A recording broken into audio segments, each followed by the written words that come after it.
उत्तर प्रदेश राज्य सरकार के आप सभी भावी सहायक कुल सचिवों, स्वागत है आप सभी का डीपीआईएस में, देवप्रियागम आईएएस में। और आज आपके साथ चर्चा करेंगे बहुत महत्वपूर्ण, कब आपका एडमिट कार्ड जारी हो रहा है। आपकी परीक्षा तिथि सेफ है, फिर भी आप लोगों के अंदर अफवाह फैली हुई है, उस पर चर्चा करेंगे, अफवाहों पर विराम देंगे और कहाँ-कहाँ सेंटर बनाए जा रहे हैं, कितने सेंटर बनाए गए हैं, इन पर चर्चा करेंगे। इसलिए पूरी क्लास को देखिएगा और ये भी जानेंगे कि अब 20 दिन आपके पास और बचा है। इन 20 दिनों में आपको क्या करना चाहिए? 20 दिनों में आप संपूर्ण पाठ्यक्रम का रिवीजन कैसे करें? इसको भी जानेंगे। आइए शुरुआत करते हैं। परीक्षा 27 अप्रैल 28 अप्रैल को है, निश्चित है, इसमें कोई बट नहीं है। फिलहाल अफवाहें तेजी से फैली हुई हैं, लोग रूमर उड़ाते रहते हैं, लेकिन जो सीरियस हैं, जो जमे हुए हैं वो जमे हुए हैं। बाकी तो लोग फ़ोन करके पूछते हैं, क्या सर एग्ज़ाम टल गया है क्या? सर एग्ज़ाम होगा या नहीं होगा? अरे भाई, लोक सेवा आयोग ने एक विशेष परिस्थिति में आयोग ने इसकी परीक्षा तिथि बदली थी, जो उसमें महाकुंभ का विकराल भयानक रूप था, तो बदल दी थी। वो भी छात्रों के एक बड़े मुहिम ने इस दिशा में प्रयास किया था, तभी बदला था, अन्यथा हो जाता। लेकिन फिर भी वैसे आपको बताएँ, छात्रों का एक गुट है, सीनियर लोगों का एक गुट है, ऐसे लोगों का जो समय-समय पर ये करता रहता है, जिसमें कोई भी परीक्षा हो, चाहे पीसीएस की हो, चाहे परीक्षा के टलने की खबर बीच-बीच में आती रहती है। फिलहाल आप निश्चिंत रहें, परीक्षा 27 और 28 अप्रैल को होने जा रही है, जिसका जिसकी सूचना भी आ जाएगी और जिसका एडमिट कार्ड भी जल्दी जारी होने जा रहा है, सब बता रहे हैं। 27 अप्रैल को आप जानते हैं कि जीएस का पेपर होगा और हिंदी का पेपर, यानी दोनों मीटिंग पेपर होगा, सुबह भी होगा, शाम भी होगा। इसलिए इस परीक्षा के लिए तो आपको तैयार रहना है, प्रेशर बनाए रखना है कि हाथ में कितना लिखना है आपको, वो सब आपको मेंटेन कर लेना है, ठीक है? और टेस्ट सीरीज के माध्यम से आप उस प्रेशर को प्रेशराइज होकर के कर ही रहे होंगे। फिलहाल इस पर आपको विशेष ध्यान देना है। 28 अप्रैल को आपका है वित्तीय हस्त पुस्तिका, यानी थर्ड पेपर आपका 28 अप्रैल को होगा। एक ही मीटिंग में एग्जाम होगा और ये अंतिम पेपर होगा। तो इन तीनों पेपर में आप जानते हैं कि आपका 200 अंक का है, 200 अंक का है, 300 और आपका 100 अंक का है, यानी 500 अंक का ये आपका पेपर है। और 500 अंक के लिए आपको बेहतरीन मेहनत करना है और प्रयास यही करना है कि आपको इसमें 300 प्लस अंक आपके आने चाहिए। कैसे आए 300 प्लस अंक? पिछले 6 महीने से हम यही बताते चल रहे हैं। क्लासेस को इतना बेहतरीन तरीके से रन किया गया है कि आप लोग बड़ी संख्या में क्लास के साथ जुड़े हैं, आनंद लिए हैं और अब उस आनंद का दबाव के साथ, रणनीति के साथ तैयारी करने में लगे हुए हैं। आपकी समस्याओं का, आपके कन्फ्यूजन का समाधान भी त्वरित रूप में किया जा रहा है। फिलहाल आप लोग लगे रहे, परीक्षा होगी, अपने डेट पर होगी, इसके लिए कोई कन्फ्यूजन मत कीजिएगा। बार-बार रोज़ दसों फ़ोन आते हैं कि सर क्या हो रहा है एग्ज़ाम क्या? सर टल रहा है। अरे सर, उस ग्रुप में तो ये चर्चा चल रही है कि एग्ज़ाम टल जाएगा। नहीं, नहीं टलेगा। 27-28 को आपकी अब परीक्षा हो रही है। ठीक है, आप देख रहे हैं लोक सेवा आयोग की इसी बीच 2 परीक्षाएँ होंगी। 21-22 में आपकी परीक्षा और आपकी उधर वो परीक्षा, दोनों परीक्षाएँ आयोग करवा लेगा। लोग सोच रहे हैं कहीं ऐसा नहीं कि इसके कारण से उसको, नहीं, दोनों परीक्षा हो जाएगी। आप निश्चिंत रहें। एडमिट कार्ड शीघ्र जारी होगा। 15 तारीख के बाद एडमिट कार्ड कभी भी जारी हो सकता है। एडमिट कार्ड जारी हो जाएगा, उसके लिए आपको बस आप लगे रहें। ये एडमिट कार्ड जारी करने का काम किसका है? लोक सेवा आयोग का, कमीशन का है, आपका नहीं है। आप बिल्कुल इंतज़ार करते रहिए, बस लगे रहिए। हाँ, एक काम जो आपको करना है, वो क्या करना है? बहुत ज़रूरी है, बहुत ज़रूरी काम है, इसलिए देखिए क्या ज़रूरी है। ज़रूरी ये है कि परीक्षा केंद्र कहाँ होगा? केवल प्रयागराज में रहेगा। आप लोगों में से कुछ लोग मुंबई में हैं, कुछ लोग दिल्ली में हैं, कुछ लोग पांडिचेरी में हैं, कुछ लोग तमिलनाडु में हैं, कुछ लोग अंडमान निकोबार में बैठे हुए हैं। तो रिज़र्वेशन करवा लीजिए। आ जाइए प्रयागराज, प्रयागराज की धरती पर आप टाइम से पहुँच जाइए और परीक्षा आप पूरे ही दबाव मुक्त माहौल में दीजिए। इसके लिए आप पूर्व में ही आ जाएँ, इसका मतलब कि आपको रिज़र्वेशन करवा लेना चाहिए। हो सकता है कि रिज़र्वेशन ना भी मिले तो आप प्रयास कीजिए, जैसे भी आपका रिज़र्वेशन प्रयागराज की हो जाए, क्योंकि परीक्षा आपकी केवल और केवल एक जगह प्रयागराज में होगी और लगभग 15 से अधिक सेंटर यहाँ बन रहे हैं। 15 से अधिक सेंटर बन रहे हैं और इन सेंटरों पर जो है इस परीक्षा को सफलतापूर्वक संचालित करवा लेना है। आप जानते हैं कि परीक्षार्थियों की संख्या भी हज़ारों में है और वो सभी इस सेंटर पर जो है मैनेज हो जाएँगे, तो ये इसकी भी कोई समस्या नहीं है। परीक्षा हॉल ये आपके परीक्षा केंद्र निश्चित हो चुके हैं, बस परीक्षा केंद्र पर आपको पहुँचना है, तो परीक्षा केंद्र कहाँ होगा? प्रयागराज होगा। प्रयागराज में 15 से अधिक विद्यालयों में इसकी परीक्षा कराई जाएगी। स्वयं लोक सेवा आयोग का एक भारी भरकम हॉल है ही, परीक्षा हॉल जहाँ पर परीक्षाएँ होती हैं और तो ये है परीक्षा केंद्र। इसलिए कोई डाउट नहीं है, एडमिट कार्ड कभी भी 15 अप्रैल के बाद कभी भी जारी किए जा सकते हैं, इसलिए आप बिल्कुल निश्चिंत रहें, हो सकता है एडमिट कार्ड 1-2 दिन आगे-पीछे भी हो सकते हैं। तो ये बिल्कुल निश्चित हो गया, इसलिए कोई इब्बट करके मत पूछिएगा, मैसेज मत कीजिएगा। बिल्कुल परीक्षा तिथि क्लियर हो चुकी है, उसमें कोई इब्बट नहीं है। परीक्षा केंद्र प्रयागराज में ही होंगे, शहर में ही होंगे और बेहतरीन तरीके से सुविधाओं से युक्त होंगे, अच्छे सेंटर रहेंगे, इसलिए इस पर भी कोई इब्बट नहीं है। यहाँ पर भी आप ध्यान रखिएगा। ठीक है, ये तीनों बातें आपके लिए बहुत महत्वपूर्ण हैं। आप अगर विभाग से छुट्टी मिल गई है तो ठीक है, छुट्टी ले लीजिए, कम से कम 20 दिन अच्छे से पढ़ लीजिए। पढ़ लीजिए, कोई डाउट्स हैं तो फिर तो हम हैं ही। तीनों पेपर में कहीं पर भी कोई डाउट्स होता है तो हम आपके साथ लगातार जुड़े हुए हैं, कभी भी आप हमसे कॉन्टैक्ट कर ही सकते हैं। अब आते हैं अगले प्रोग्राम पर, अगले 20 दिन, यानी इन 20 दिनों में आपको क्या करना है? आप जानते हैं कि इन 20 दिनों के लिए आपके पास बहुत महत्वपूर्ण है। आपने पढ़ा, सब पढ़ लिया है, अगर इसका रिवीजन ना कर पाएँ तो क्या है? बेकार है। इसलिए इस रणनीति को ज़रूर समझिएगा कि इस समय आपको करना क्या है।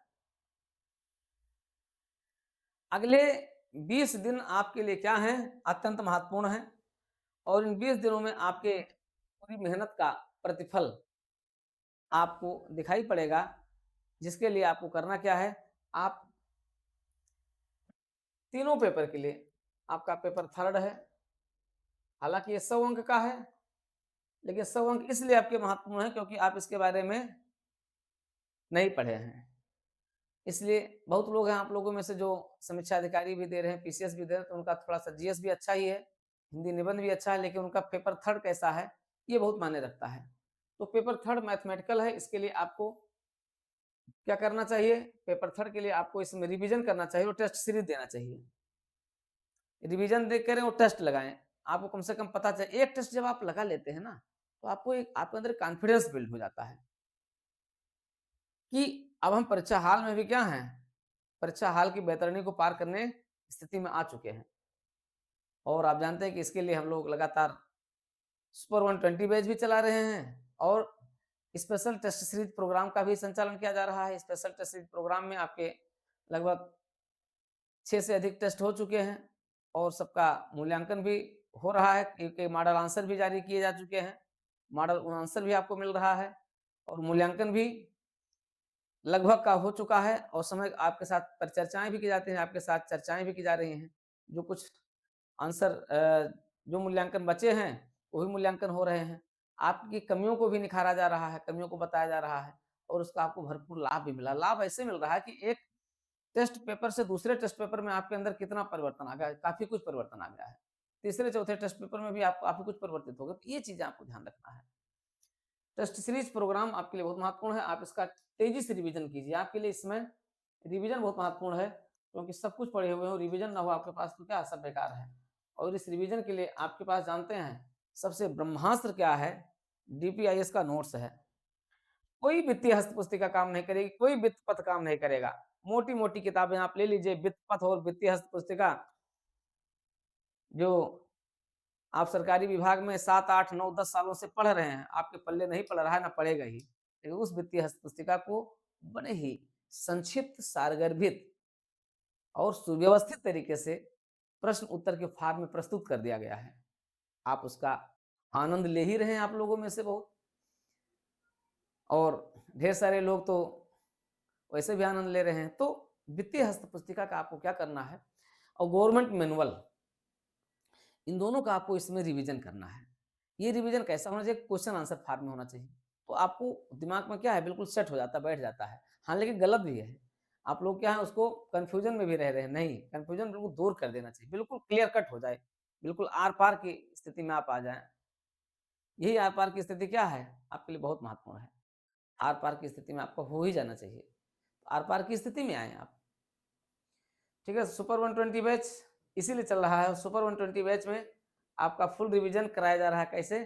क्वेश्चन आंसर फॉर्म में कराया जा रहा है, प्रश्नोत्तर फॉर्म में कराया जा रहा है। पेपर, तो ये तीनों पेपर आप देखते हैं। फिर जीएस आपके लिए बहुत महत्वपूर्ण है। जीएस क्या है? हरि अनंत हरि कथा अनंता। जीएस तो आपका असीमित है, लेकिन जीएस को भी कंपाइल कर दिया गया है। बिल्कुल कंसाइज फॉर्म में आपको दिया जा रहा है, उतना जितना आपके पेपर में पिछले 3 सालों में आया हुआ है, पूछा गया, उसी के आधार पर आपके 2024 के पेपर को भी बना दिया गया है। ये भी बिल्कुल, तो जीएस आपका 200 अंक का है, ये बहुत महत्वपूर्ण है। आपको प्रयास से करना है 120 प्लस, 120 प्लस का टारगेट रखिए। आप देखिए यहाँ से क्वालिफाई, यहाँ आपका टारगेट क्या होना चाहिए, यहाँ आपका टारगेट होना चाहिए 70 से 80 आपका टारगेट होना चाहिए। 70% से 80% आपका टारगेट होना चाहिए। यहाँ पर भी आपका 60 से 70% का टारगेट होना चाहिए। और इस टारगेट के लिए आपको अपने जीएस के उन सारे टॉपिक को कैसे प्रश्न पूछे जा रहे हैं, उस प्रश्नोत्तर फॉर्म में तैयार कर लेना चाहिए। प्रश्नोत्तर फॉर्म में तैयार करने के लिए, इसके लिए भी आप हमारे सुपर 120 बैच में भी आप इसको देख सकते हैं। सुपर 120 बैच में हमने क्या किया है, पूरे जीएस को क्वेश्चन आंसर फॉर्म में आपके साथ तैयार करवा दिया। क्या है जनसंख्या, नगरीकरण, जनसंख्या से आप देखते हैं सब काफी क्वेश्चन, इकोनॉमिक्स, जनसंख्या से खूब ढेर सारे क्वेश्चन आ रहे हैं। जनसंख्या में आप देखिए नगरीकरण, जो सॉरी जनसंख्या लाभांश क्या है, जनसंख्या वृद्धि क्या है, इसके परिणाम क्या हैं, नई जनसंख्या नीति क्या है, इनको इतने बेहतरीन तरीके से जनसंख्या के आंकड़े क्या हैं, उन आंकड़ों को भी क्या कर दिया गया है, एक व्यवस्थित फॉर्म में प्रस्तुत कर दिया गया है। उस व्यवस्थित फॉर्म में जो प्रस्तुत कर दिया गया वो आपके लिए क्या है, आपके लिए रामबाण है। तो उसके लिए भी आपको बिल्कुल इंतजार करने की जरूरत नहीं है। अभी भी 20 दिन का समय है। इस सुपर 120 बैच के साथ जुड़ करके आप क्या कर सकते हैं, आप उसको भी पूरा कर सकते हैं, रिवीजन कर सकते हैं। अच्छा नहीं बल्कि बहुत अच्छा कर सकते हैं अंतिम समय में। तो यहाँ पर भी आप आइए, आपका जीएस, बाकी आपका निबंध और हिंदी, हिंदी और निबंध आपके लिए क्या है, स्कोरिंग है। अगर आप देखें मैथमेटिकल नंबर लेना है, मतलब यहाँ से भी मैथमेटिकल नंबर लेने के लिए आपके लिए आपको क्या करना है, आपको यहाँ पर निबंध, अब देखिए निबंध पर हम लोग चर्चा किए हैं। निबंध वही आएगा जिसका हम लोग चर्चा किए, अधिकांश निबंध आपके परीक्षा फॉर्म में, आपके पेपर में वही रहेंगे। तो निबंध आपके लिए बहुत महत्वपूर्ण है। निबंध हमने बताया है, कुछ निबंध की फ्रेमिंग भी की है। अब कई निबंध ऐसे हैं, जैसे मान लिया एक आपका न्यू एजुकेशन पॉलिसी है, तो वो तो आपका आ ही रहा है, लेकिन आपको लिखना कैसे है, लिखने की कला आपको विकसित करना है। और आप लोगों में से अधिकांश लोगों ने जो टेस्ट सीरीज के माध्यम से, सुपर 120 बैच के माध्यम से, बेसिक बैच के माध्यम से जुड़े हैं, वह सब क्या हैं, इसमें आप पारंगत हो चुके हैं। बस केवल अब आवश्यकता किस बात की है, केवल निखार लाने की है। कैसे निखार लाएं, और इसी निखार लाने के लिए एक और स्पेशल टेस्ट सीरीज जो चल रही है, उसके साथ साथ सभी के लिए एक टेस्ट सीरीज शुरू की जा रही है, जिसमें आप 3 फुल टेस्ट से अपना पूरा मूल्यांकन कर सकते हैं। ये 3 फुल टेस्ट आपका 10 अप्रैल, 15 अप्रैल और 20 अप्रैल, यानी 3 डेट में 5-5 दिन के अंतराल पर यह आयोजित किया जाएगा। और इसमें आप अपना फुल मूल्यांकन कर सकते हैं, पूरा मूल्यांकन कर सकते हैं कि आप कितने पानी में हैं। तो उसके लिए भी आप तत्काल जुड़ करके और अपने उस ट्रैक को, जो थोड़ा-सा आगे-पीछे हो सकता है, गड़बड़ हो सकता है, तो क्या कर सकते हैं, ट्रैक पे ला सकते हैं। तो आपके लिए भी एक अपॉर्च्युनिटी है। 3 फुल टेस्ट सीरीज के साथ भी आप जुड़ करके और अपना बेहतरीन मूल्यांकन कर सकते हैं इसके माध्यम से। तो ये सभी आपके लिए क्या हैं, और आप जानते हैं कि एक थ्री फुल टेस्ट है, मूल्यांकन करें इसके माध्यम से, और एक स्पेशल टेस्ट सीरीज प्रोग्राम है, एक स्पेशल टेस्ट जो चल ही रहा है, एक स्पेशल टेस्ट सीरीज प्रोग्राम जो चल ही रहा है, वो एक वो है ही, ठीक है, एक आपका ये है, एक आपका ये है। तो ये सारी चीजें आपके साथ चल रही हैं, आप उनका क्या करें, बेहतरीन मूल्यांकन करते रहें। मूल्यांकन करके आप क्या कर लें, आप इस चीज को बेहतर ही नहीं बल्कि बेहतर से बेहतर बना लें, ठीक है। तो निबंध पर आपको क्या करना है, आपको बिल्कुल तैयार हो जाए। एनईपी, न्यू एजुकेशन पॉलिसी, नई शिक्षा नीति आपके लिए क्या है, आपके लिए इंपॉर्टेंट है, आपके लिए महत्वपूर्ण है, आपके लिए बेहतर नहीं बल्कि बेहतर से बेहतरीन है।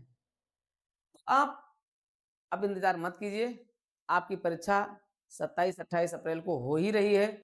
इस परीक्षा को आप क्रैक कर दीजिए, और आप 120 लोग जिनको इंटरव्यू के लिए बुलाया जाएगा, वो बिल्कुल रेडी हो जाइए, तैयार हो जाइए, परिपक्व हो जाइए, और ऐसा एग्जाम दे करके आए कि 120 के इस समूह में आप शामिल हों। 120 लोगों को इस परीक्षा में साक्षात्कार के लिए बुलाया जाना है। आपके लिए देखिए, ऐसा नहीं कि बहुत ज़्यादा परीक्षा टफ है। अगर आप पीसीएस के मुकाबले करें, तो पीसीएस में तो आप देखते हैं, पीसीएस में लाखों में से फिर हज़ार आ जाते हैं, हज़ार में से फिर सैकड़े आते हैं, और यहाँ तो आपको क्या करना है, यहाँ आपको हज़ार ही हैं। 6500 में से 120 को छाँटना है, 120 में से 38 को छाँटना है। मान लिया कुछ सीटें बनने की, बढ़ने घटने की बात हो रही, वो बात की बातें हैं, ठीक है, हो सकता है। वो चीज़ें, ये चीज़ें आपको यहाँ पर अपने स्पेशल रणनीति, तैयारी, पढ़ाई और लेखन शैली के माध्यम से पूरा करना है। यही लेखन शैली क्या करेगी, आपके गुणवत्ता में सुधार लाते हुए, आपके प्रस्तुतिकरण में सुधार लाते हुए आपको विजेता बनाएगी। आइए, विजेता बनिए, और उत्तर प्रदेश राज्य विश्वविद्यालय में सहायक कुलसचिव का पद पद क्रैक कर लीजिए, अपने हाथ में ले लीजिए, अपनी मुट्ठी में ले लीजिए। अंतिम दौर में, इस अंतिम चरण में लगा दीजिए अपनी पूरी ऊर्जा इस परीक्षा के लिए, क्योंकि आप ये परीक्षा बस 4-5 महीने में आपका भविष्य बदल देगी। आप कर्मचारी से अधिकारी बन जाएँगे। आप अपने पद पर, जिस पद पर हैं उस पद से आपका क्या हो जाएगा, 4200 पर हैं तो 4200 आप सीधे 4800, अगर आप 2400, 2200 जिसमें भी पे ग्रेड में हैं, और वो जो 4800 है वो सीधे क्या बन जाएगी, सीधे 6600 पे ग्रेड में जाएगी। आपको 3-4 सालों बाद प्रमोशन, धड़ाम से प्रमोशन होना है। बिल्कुल बस अंतिम लड़ाई कर लीजिए, अंतिम युद्ध की स्थिति है, और इस युद्ध में अपना सर्वस्व, कहते नहीं है जब गांधी जी ने कहा कि अब अंतिम युद्ध में अपना सर्वस्व न्यौछावर कर देना है, अपना सर्वस्व लगा देना है, तो आइए और इस परीक्षा में अपना सर्वस्व लगा दीजिए, और आप भी बन जाएं उत्तर प्रदेश राज्य सरकार में सहायक कुलसचिव। शानदार पद मिल जाए, और इस पद के माध्यम से फिर क्या पूछना है, फिर तो बताने की जरूरत ही नहीं है। चलिए, फिलहाल आपके स्वस्थ बने रहने, आपके संयमित बने रहने की ढेर सारी शुभकामनाएँ हैं। आप स्वस्थ रहें, प्रसन्न रहें, संयमित बने रहें। अपनी व्यवस्थित जीवनचर्या के साथ अपनी इस परीक्षा को आप क्रैक करें, और देवप्रयागम डीपीआईएस आपके साथ, हर पल पर आपके साथ, आपकी सहायता के लिए तत्पर है। ढेर सारी शुभकामनाएँ, मंगल कामनाएँ आने वाली इस परीक्षा के लिए, जो प्रयागराज में आयोजित हो रही है, और फिर एक बार पुनः आप प्रयागराज में आ जाएँगे, और इस महाकुंभ में आप स्नान नहीं किए हैं, लेकिन आकर के परीक्षा के बाद स्नान ज़रूर कर लीजिएगा। महाकुंभ में आइएगा। महाकुंभ क्षेत्र जो है वो आप, गंगा त्रिवेणी का जो क्षेत्र है, गंगा जमुना सरस्वती का क्षेत्र है, वो आपको आमंत्रित किया है। ज़रूर उसका भी लाभ उठाइएगा। इस स्वर्णिम लाभ से वंचित मत रहिएगा। तो माँ गंगा की कृपा आप पर बनी रहे।